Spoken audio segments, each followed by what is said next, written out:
Oh, sa mga gusto ng barbecue, ito na yon. Napakasarap nga naman ng laman salit, lalo na sa barbecue. Saktong-sakto ang nipis, saktong-sakto ang taba.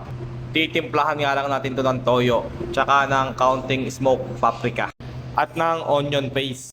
Ako nga lang pala ang mayroong ganyan, wala pang nabibili sa market na ganyan. Barbecue sauce ang ilalagay natin, nabibili lang sa palengke yan. Hahaluin muna natin ng bahagya.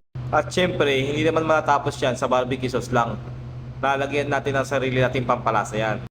Lalagyan natin ng isang pusong bawang. Yang bawang natin na yan, nakakadagdag ng amoy, lasa at saka ng sarap. Lalagyan na rin natin ng medyo maraming paminta at saka ng kaunting bechin. Kung nakukulangan kayo sa tamis, dagdagan nyo pa ng asukal. Hahaluin nga lang natin yan at imamarinate natin siya ng mga 2 to 3 hours para yung lasa niya talagang kapit na kapit sa ating laman salit.